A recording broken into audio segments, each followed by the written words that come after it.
Now let's talk about the 8 ministry gifts. Now these are different than the supernatural gifts. They are for ministry both inside the church and to the outside of the church, as the church ministers on the outside. Hopefully we're ministering on the outside of the church. That's where ministry is supposed to happen most of the time.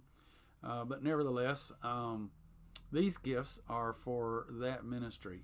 And I'm going to read the list to you. There's 8 of these. These are found in Romans chapter 12, verses 7 through 8, and also in 1 Corinthians chapter 12, verse 28. Here they are: ministry, teaching, exhorting, giving, ruling, showing mercy, helps, and governments. So those are the 8 ministry gifts that God intends to be active and used inside and outside the church for ministry purposes. And he gifts different individuals with different gifts, and none of us are going to operate in all of these at the same time. It's just not the way that God intends for this to operate. We are a body and we function as a body. And so as we think of these 8 ministry gifts, how do they differ from the supernatural gifts? Well, first of all, they differ because they do not require a supernatural act. I mean, when you think about, just picking one of these, the gift of giving, for example. If somebody has this gift and they are very good at giving, then it does not require a divine act from heaven for them to do that. They can just decide to do that at any given time, and that's the way that gift works. And the same thing it is with governments. When we think of governments, we think of leadership and so forth. And when somebody has the governments, the ability to do that, they don't have to have,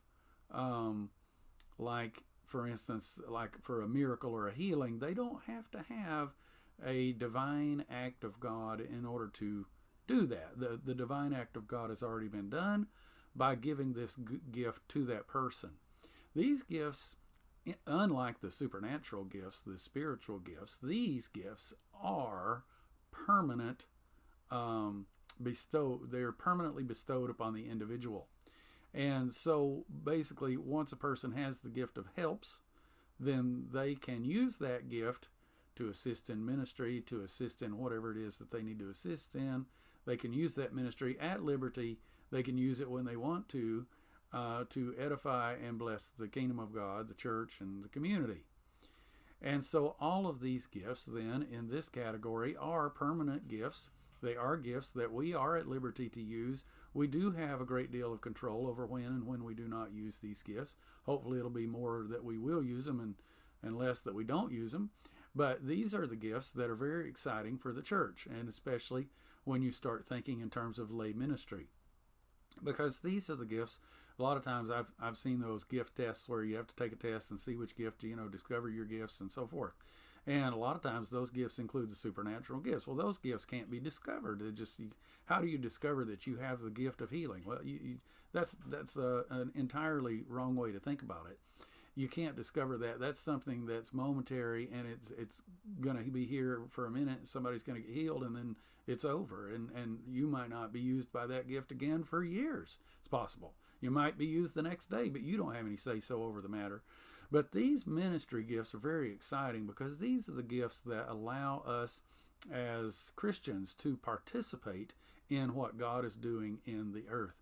And these are the gifts that we can discover because these are implanted within us.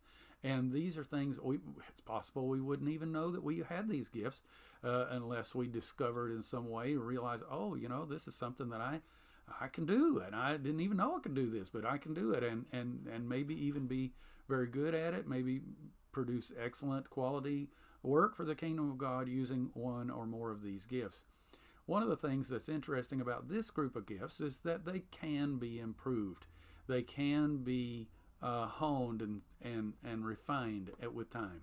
So, for instance, if you are gifted in ruling, which we're going to equate that one ruling to an administrative skill. So you're gifted at, you're the kind of person that can come into a group and the group's kind of in disorder and not sure what to do, and you can come up and line them up, straighten them out, get everybody to know what to do, and By the time you're done, everybody's on the team and go for it. So that's the gift of ruling. Well, when you realize, oh, wait a minute, all of a sudden I have some of these skills, and now I know that I have these skills, and now I can use these skills.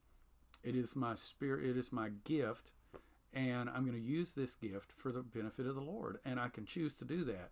Maybe somebody will give you an opportunity to lead a youth group or something. Who knows what it'll be, and you can use this gift for that purpose. You maybe just something that you use even in the community. It won't even be something that's directly part of your church, but nevertheless, that's the way these gifts work. And you have the opportunity to learn and study and maybe grow and develop this gift. But it's a gift that's already there, but it's one that God intends for you to use and for the works that He has set for you to use.